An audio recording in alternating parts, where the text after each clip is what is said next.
He's a still photographer. So he shoots That makes sense. with it. For the show, yeah. I saw it online. Yeah. I think he's our first. Movie stuff. All right, good afternoon. It is now 10 after 2. And first I just want to say welcome and thank you for driving through the rain and making that trek here. And before I forget, I thank Kevin for coming and just spending some time with us. So give him a hand, please. I asked Kevin, about a couple weeks ago, I said, hey, I got a meeting, would you come in and just share some thoughts about photography? And it's about 20 of us. And what's your fee? You know, because this is what he does full time. He's a full-time photographer. And he's like, dude, don't worry about it. I'm like, no. I'll something, anything. I got you, man. Don't worry about it. So I said, thank you, Kevin, man. I really appreciate it. You know, so let me just read you his little bio. Kevin Lyles is a documentary commercial photographer based in Atlanta with special interest in covering issues, politics, and sports in the South. He is a team photographer for the Atlanta Braves and a regular contributor to the New York Times, Wall Street Journal, Washington Post, Sports Illustrated, NPR, Atlanta Magazine, ESPN, Atlanta Falcons, the NBA, the Players Tribune, and Clayton State University. Kevin is a member of the National Press Photographers Association and adhering to their code of ethics. He also serves as president of the Atlanta Photojournalism Seminar, the longest continuous operating photojournalist conference in the United States. Ladies and gentlemen, Kevin Lyles. So I want you to take a little seat. I feel like I'm getting roasted. I will say, so I'm not president of the seminar anymore. I stepped down. So wherever you got that bio, I need to update it. It's on your website. Oh, that one needs to be That's how busy I've been. Yeah, I stepped down from that with the photo night, and we can talk about that later. Yeah. If you haven't been to photo night, that's why I gave you the little cartoon thingy of 18 photo shoot night. Please, if you get a chance, please go. I try to go every Thursday. I mean, my bad. I try to go every time they have it. It's usually on a Thursday night. It's usually the third or fourth Thursday night. Yeah, we try to have it later in the month. This month obviously is a little bit earlier. Yeah. It just depends on our guests' availability and the galleries in our gallery where we have it, their availability. Like he said, they've had about 30, and I've probably been about 20 some of them. So I go to get inspired. I leave feeling this way.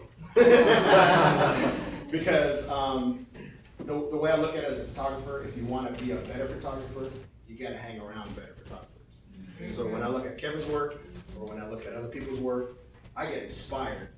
Then I go in my car and I make a post about how I suck, because these guys are amazing. And but then I go back and say, no, I got to do better. If you can do it, I can do it. If you can do it. So I just came by. I just asked Kevin, hey, can you come by and just talk to us a little bit of photography? And I had a couple of questions for Kevin, and then we're going to stop and just look at a couple of slides that he has taken. This is actually his church that I didn't know. So question number 1 was, how long have you been shooting? Okay, all right. Well, first, thank you for having me. And I think it's so cool that you guys have this meeting, and I'm inspired by what you guys do. You know, like I love taking photographs in churches. You know, I grew up in the church and still go, and it's just inspiring to see what you guys are doing, what you've built and helped build, and I just think it's so cool. So thank you for having me. So glad to be here.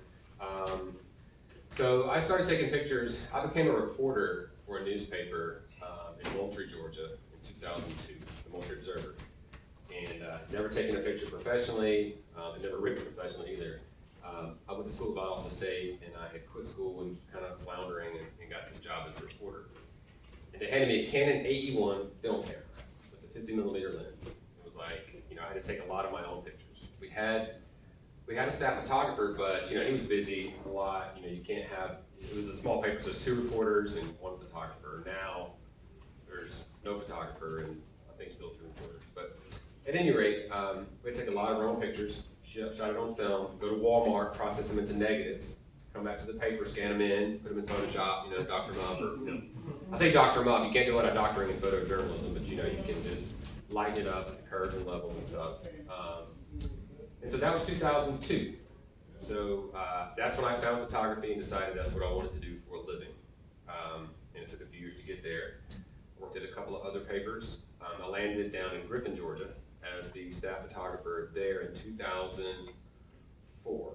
So it took a couple of years to get to the full-time shooting position.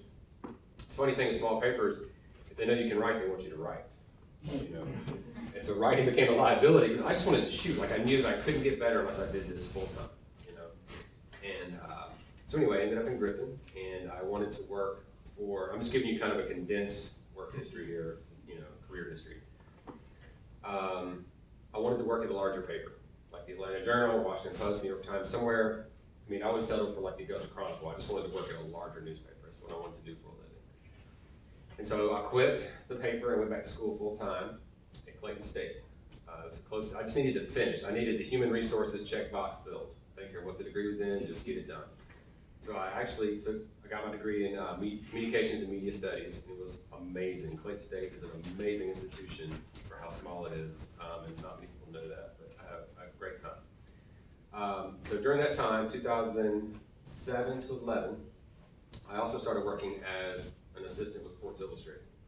A photographer had moved to town, and I had assisted another photographer for a portrait shoot for SI, and then Bob Rosado moved to Fayetteville from Miami, and I just called him and said, hey, if you need an assistant ever, I'm available. And so we had lunch, and long story short, I became basically full-time, but it was a contract position. You just call me, like, hey, we need to be in Miami Friday, we need to be in Charlotte Tuesday. Like, that's how it started happening. So I did that, and I graduated in 11, and I was ready to get a job. Like, I helped edit the paper while I was at Clayton State University, and continued assisting. Didn't do a whole lot of shooting, but when I graduated in 2011, there were no jobs. Like, it was the full recession. Newspapers have been laying off for years, or still laying off. There was just my dreams of being a staff newspaper photographer in a large newspaper was just not going to happen. So I started applying for all kinds of jobs, and I was in this weird positions where I was either over or underqualified. You know, they were like, well, you've got a degree and work for Sports Illustrated and blah, blah, blah. You're going to be gone in a month. We're not going to hire you. Overqualified. Then underqualified for positions that obviously I was underqualified for to do. So I applied for like at least 30 jobs. These were like web content management positions, like running social media, stuff like that, in newspapers and just companies. Nothing came of that. And so I was down to applying for jobs. Nothing wrong with this, but I was applying to like Staples, Home Depot, and just like work, you know, out of the photo industry. And I just kept this nagging feeling like if I can just freelance, if I can just get one job a week, you know, that could pay as much as a Staples job, right? And so I just went full on in freelance, and I didn't have a lot to lose. Like, you know, I had college debt and needed to pay it, but I didn't have a family. You know, didn't have a lot of things to worry about other than just get work. Long story short, here I am. That was 2011. Started freelancing then full-time since 2012. That's my first full-time year. And so, yeah, like I'm rambling at this point, but so I started freelancing, and it kept growing and kept growing. I made a lot of contacts, and I was networking when I didn't know what networking was when I was working as an assistant at Sports Illustrated. I met a lot of people at a lot of different places that really helped down the road when I started freelancing. But my first gig out of college that really helped me was at Clayton State. I called them and said, hey, I just graduated. I knew the people. I said, hey, if you ever need any help, let me know. And they said, well, yeah, we're doing a rebranding campaign. We need everything reshot for all the brochures. Do you want to do it? Well, I was like, sure, yes. And it turned into like, I think it was like 30, 40 days of work. I mean, it was a freelancer, especially a new beginner, I mean, just dream come true. You know, and I probably underpriced it and had no idea what I was doing, but it worked, and it, you know, helped. It floated me for a while. You know, like it was a blessing. So, you know, it doesn't all start with New York Times and Sports Illustrated and all that stuff. You know, Clayton State was huge in helping me get started, just by giving me work. So. What camera do you use and why? Okay. Please say Nikon. Please say Nikon. You know I'm a Sony guy. And before I get into that, I want to say that like I don't want to put too much emphasis on equipment because to me it's just another tool. It's almost like asking a chef what kind of pan you use. You know, I know that equipment matters, and I'm with that, and I'm happy to talk about that. I just want to say that be cautious getting caught up in all of the hype of what camera, lens, and all that stuff. Because, you know, a good photographer can make an amazing picture with an iPhone. Like, how you see is what matters more than anything. And that's why I'm not worried about people. When people say, well, everyone has a phone, everybody has a camera now, they're not gonna put you out of a job. It's like, no. You know how to see, you know how to visually tell a story, doesn't matter. Now, at some level, of course, I can't do the work I do with an iPhone, but you get what I'm saying. But yeah, I shoot with a Sony. I didn't know that. Yeah. Yeah, I didn't know that. So I was Nikon, and then I switched to Canon. I went to the Olympics in 2014 in Sochi for USA Today. I was a editor and an assistant, basically jack of all trades. Because when I worked at Sports Illustrated, I put in remote cameras at NBA finals and college basketball games and across the country. Learned how to do learned all that technical stuff. And so went to the Olympics, helped put in remote cameras, run wiring for these things. I was an editor. When I went, Canon kind of sponsored me, gave me some equipment to use. And so I switched to Canon. And so that was 2014. And I had two 5D Mark IIIs. Those cameras are amazing. Like, still my favorite camera of all time. They're just tanks, you can just beat them up, they're just solid cameras. I mean, all my New York Times front page pictures, I believe, are 5D Mark III. Like, I mean, they're solid. I mean, now, fast forward, now here I am, I needed to upgrade my equipment. I just started as the Braves team photographer last year. So that was mid-season, so this is my first full season. Which there are 80 home games, 81, which is insane. So we're not even halfway through. It's so much fun, though. So much fun. It's a dream come true to be able to do that. But I needed to upgrade my equipment. I was using Canon, and I had 5D Mark IIIs and two 1DXs. And do you know about the buffers in cameras? Like if you hold down the shutter long enough, it will stop shooting eventually because it can't process the files. So like I shoot RAW. And so a 1DX buffer is at 31 RAW files. So you get 31 frames and then it stops. It's like click, click, click, click, it stops. And like when it stops, it's painful. So, shooting sports, that can be a problem. So I was looking into other systems, and Sony, these new A9s are incredible. The autofocus is just like next level stuff. It's silent. 20 frames a second, like it was just, it's a dream come true for sports photography and wedding photography and what y'all do. I mean, a mirrorless camera that's silent in a church service is next level. Like when all the church stuff shot in, the New York Times and other stuff, always had cameras that the shutter makes a noise. And so, it had to be, I'd have to plan when I would shoot, like, you can't shoot it during a silent, when everything goes quiet, you gotta be thinking about what you're doing. Mirrorless, it's total. And I'm not trying to sell y'all on that. I mean, I'm just saying, for me, these were the factors I made in switching. I needed to upgrade anyway. I was gonna have to spend some money, so I just decided that I was gonna try the Sony's. And I was like, you know what, I'm gonna try it for a year, and if it's not what I want, I can always go back. But so far it does have its drawbacks, and we can get into that later if you want, but it's, by and large, I mean, I'm a happy customer. That's one of his shots on Sports Illustrated magazine that he got. Yeah. Funny story about that picture. Oh man, I was supposed to go to a wedding with my now fiance, and I had to cancel. And oh my gosh, I got in so much trouble for canceling on this wedding like 4 days before. I was like, babe, Sports Illustrated, like, it's a big game. It was Alabama. I think that was Texas A&M. I can't remember. And so it's kind of this running joke in our house, like, oh, but I got a cover out of it. And she still gives me the side eye, like, She probably doesn't like the picture, does And my fiance, she's like, she calls it sportsing. She does, I mean, sports are just like, you know, she doesn't even, I'm not saying she doesn't care, it's just not been part of her life, you know, it's not part of her world at all. And so, and it's more of that, you know, and I'm like, you realize you're marrying a sports photographer.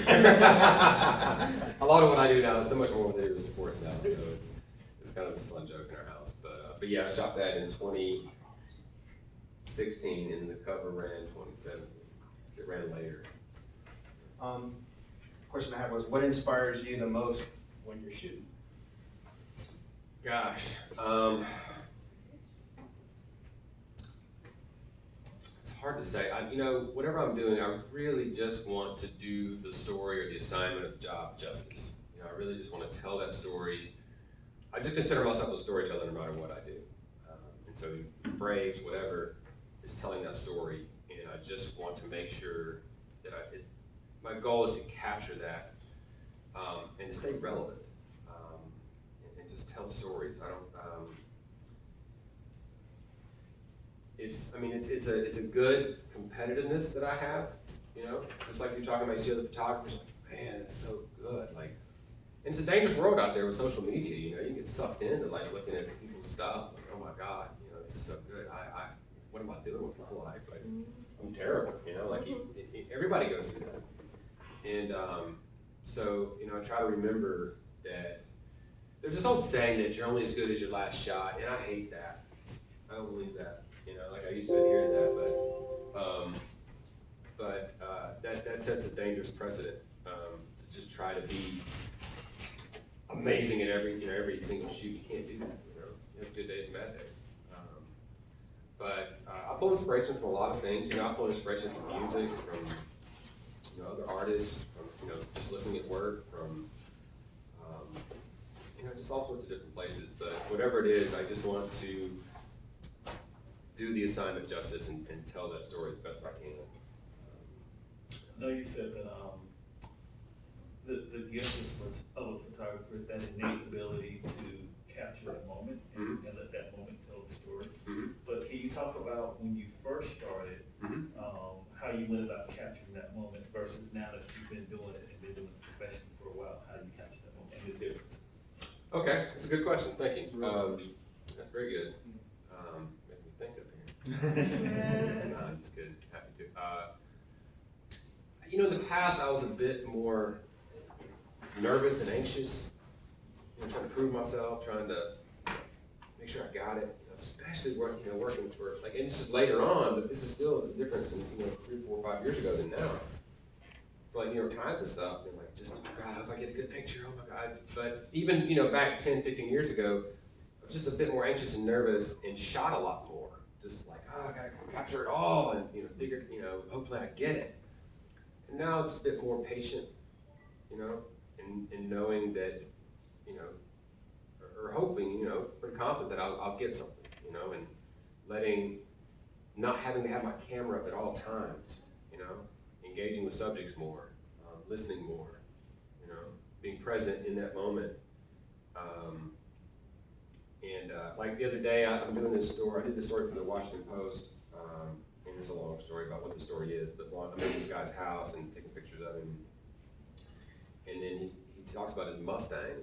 He's got this amazing Mustang, and he wanted to give me a ride in it. 10 years ago, I would have been like, I need to take pictures of this and document. I just went on a ride in his Mustang. Just stuff like that, like just being a human as well, and not trying to just shoot all the time and capture 2,000 pictures. Just calm down. It's gonna be. Talking to myself, not you. I'm saying, like Kevin, calm down. It'll be all right. We'll get what we need. Letting it come to me rather than trying to, just that anxious nervousness I used to have so much of, just fear. And that's when I'm delving a little deeper. But we all have that fear that I'm not good enough. Fear that I'm not going to get it. All that. Just trying to quell that down a little bit and be confident and be like, you know what? If I don't make any good pictures today, I'm still a good human being. I'm still me. And that may sound silly, but that's where I try. That's where I try to go, and just be spiritual about it. Be like, I'm okay. I'm okay. But this really, man, I just go on assignments and come home and see what the other photographers got, and just be like, Because you go to these like assignments where there's Associated Press and Getty Images and USA Today and all these other photographers at the same thing. You can see what they shot immediately or that night. You go home like, oh my God, I didn't see that, and you go crazy because they're gonna see different things that I didn't see, and me thinking that I can capture it all somehow, and I can't. We all do the same thing.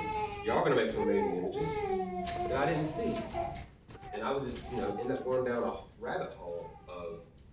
And then thinking, well, that editor chose that photo, that means mine is crap.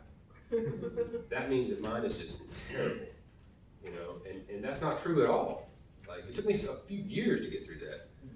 Am I off topic here? No. Okay, all right. Not even. All right. Well, what's funny because right before we started, she just said that she shot and you weren't feeling it or something? Yeah, I was tired last Sunday, so I took pictures last Sunday, and I was like, oh, I got home, and I looked at the pictures, and like, oh, all of these are trash.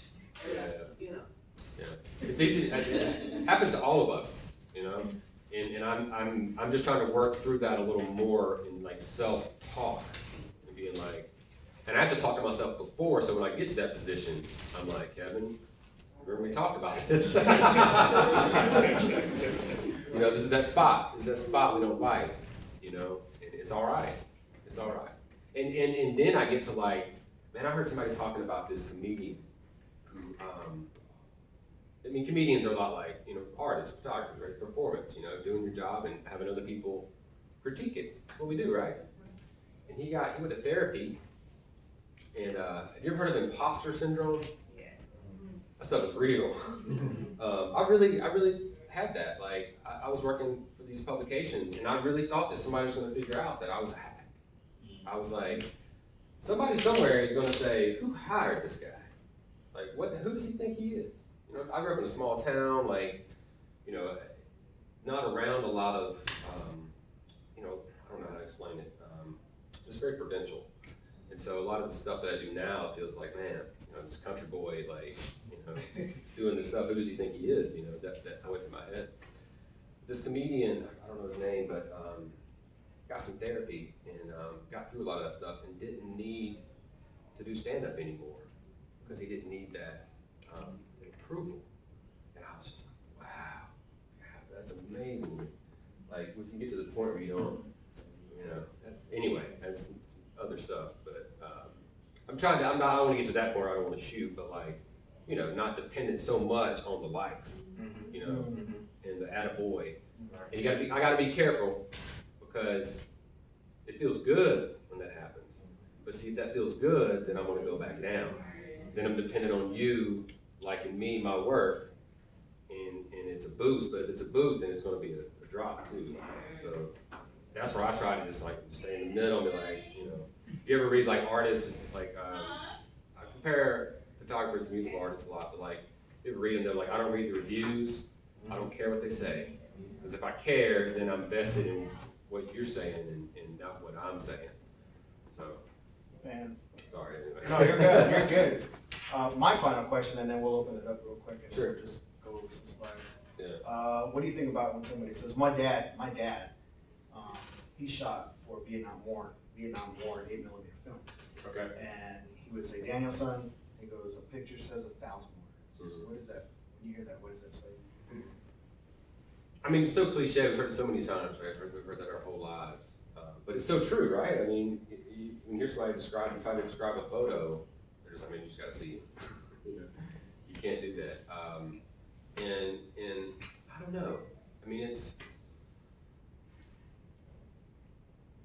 It does say a lot about the value of a photo. What we do and try to tell stories, and I think it does a lot more than 1,000 words. It's gosh, we can stuck on this a while. Some photos can sum up someone's life, sum up an entire situation, or the feeling of a nation, or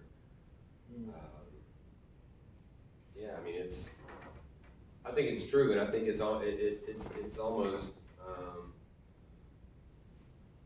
an infinite amount of words to describe some photos, and that's so beautiful about the language that photography is. It's a different language than words. you can never compare them. You know, it's like trying to describe a feeling. You know, talk forever about a feeling. And that goes back to what this young man asked about, or somebody about, you know, it's you, but what inspires me, right? Is I try to get you know, what does it feel like? Whatever I'm doing, like, what does this feel like? And try to sit on that for a second. Hope that comes through in photos. That's one thing that we try to, it's called an EBC experience. When you go into our gallery, what we try to tell photographers is we want to grab the emotions. We want to grab the tears, the happiness, the smiles. So when somebody sees that, the feeling of that picture of saying, wow, you know, every single one of these persons has caught that moment, Yeah. you know, in that service and stuff. And see, with church services, I try to capture what we all have as memories in church. Like I was in a church in South Georgia, and there was a boy had his head on his mom's lap. And I remember that. I remember going to sleep, and I remember how warm that felt, you know, and like, or candy out of his mom's purse. I remember that, you know, it's butterscotch for me. Because I accidentally swallowed one in church and thought it was over. I remember I was like, like I thought I was about to go out. I was like 5. But yeah, it's those things that I try to, that I always try to capture in churches, or what we all have as memories, you know, in churches growing up, you know, Sunday school, and being a little bit mischievous, you know. Did you guys have any questions for Kevin? We'll take a couple. You know. I got time. I got nothing today. We're good. We'll start with Shalene, since that's all right. Okay. Can you just talk a little bit about, like, is your main job now shooting for the Atlanta Braves? So Or it's, do you do that and something else? that's a good question too. So, you know, up until the Braves, and still for the most part. So, where do I start? So Braves take up a lot more of my time, and I do have to turn down a lot of the work that I used to do. Okay. But I still try to fit it in when I can. Okay.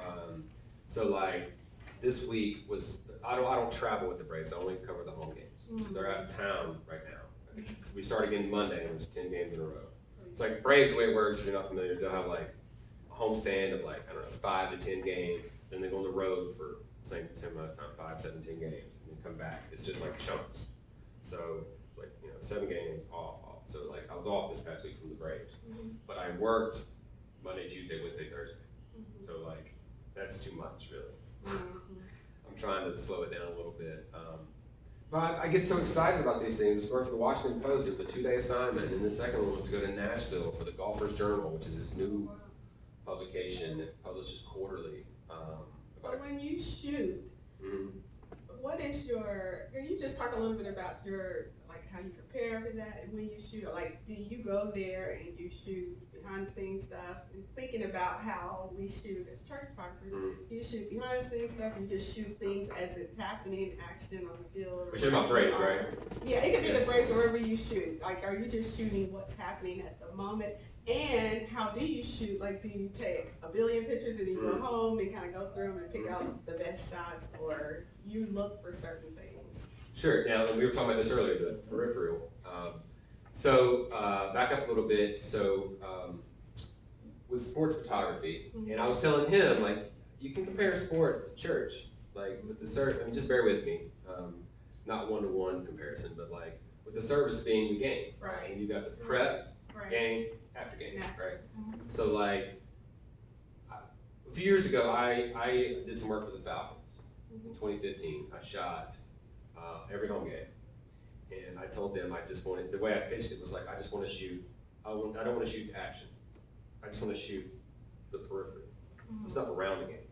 To me, that's more interesting than the game, right? If you go to my website, there's a thing called Falcons, the periphery. It's an entire gallery. Oh, you can pull it up. I got it. Yeah. So that's all I did.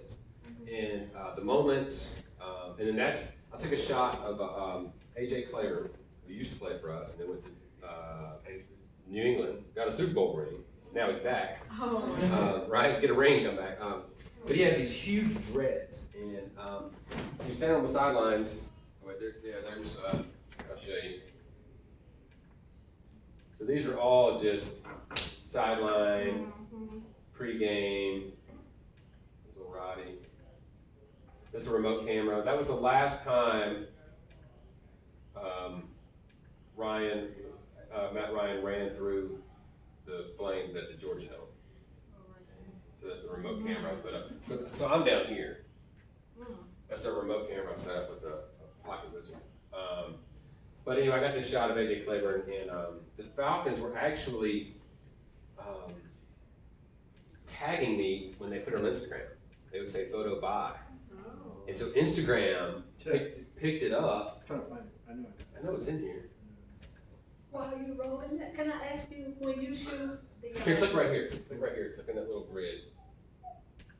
when you shoot those shots, do you shoot the whole scene and then crop out? I just wanna know. Which one? Like when you shoot in, like some of those shots on that, Close up. did you shoot a big scene and then crop those out, or did you focus in on those? No, particular- I try to crop as little as possible. Oh, wow, okay. Yeah. Okay. You know, it's there it is. Oh. Sorry, that was a long way to get to that photo. But that one got picked up. Instagram used to have a thing called Who to Follow, and so they put that up there, and my Instagram exploded from 1,000 to like over 100,000. Wow.